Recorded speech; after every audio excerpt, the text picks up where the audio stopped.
ऊर्जा संकट की आज जब किसी देश की अर्थव्यवस्था और जनजीवन को सीधे प्रभावित करने लगे, तब कूटनीतिक रिश्तों की असली परीक्षा सामने आती है। पश्चिम एशिया में जारी युद्ध और होर्मुज़ के बंद होने से पैदा हुई स्थिति ने श्रीलंका को गहरे संकट में डाल दिया। इस संकट के बीच श्रीलंका में पेट्रोल की कीमत 390 के पार जा पहुंची है और डीजल 382 रुपए प्रति लीटर तक पहुंच गया है। ईंधन की कमी के चलते सरकार को 4 दिन का वर्किंग वीक लागू करना पड़ा और वर्क फ्रॉम होम को बढ़ावा देना पड़ा। अंतर्राष्ट्रीय सप्लाई चेन बाधित होने और समुद्री रस्तों में रुकावट के कारण देश के सामने गंभीर चुनौती खड़ी हो गई। ऐसे में सवाल यह है कि भारत ने तुरंत कदम उठाते हुए श्रीलंका को 38,000 मैट्रिक टन पेट्रोलियम उत्पाद की आपूर्ति कर दी।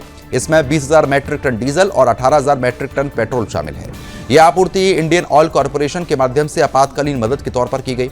इस सहायता के बाद श्रीलंका की ओर से खुलकर आभार व्यक्त किया गया है।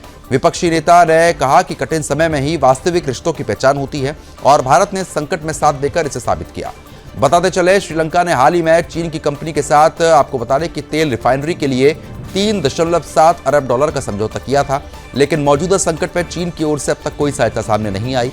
इस स्थिति को लेकर राजनीतिक स्तर पर भी चर्चाएं तेज हुई। बताते चले कि प्रधानमंत्री मोदी और श्रीलंका के राष्ट्रपति अनुर कुमार के बीच बातचीत में भी ऊर्जा सहयोग और सप्लाई चेन पर चर्चा हुई थी। ये बात चीन स्पष्ट आपको बता रहे कि करता है कि चीन ने फिलहाल कोई मदद नहीं की है। फिलहाल तुरंत सहयोग और भरोसेमंद साझेदारी कितनी महत्वपूर्ण होती है, ये भी काफी महत्वपूर्ण होता है।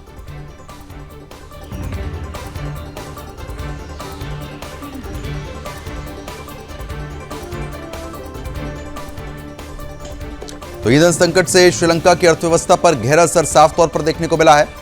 पेट्रोल आपको बता रहे कि 390 के पार जा पहुंचा, तो वहीं डीजल 382 तक पहुंच गया। भारत ने 38,000 मैट्रिक टन ईंधन की आपूर्ति श्रीलंका को की है। इंडियन ऑयल कॉर्पोरेशन के जरिए आपातकालीन मदद फिलहाल भेज दी गई है।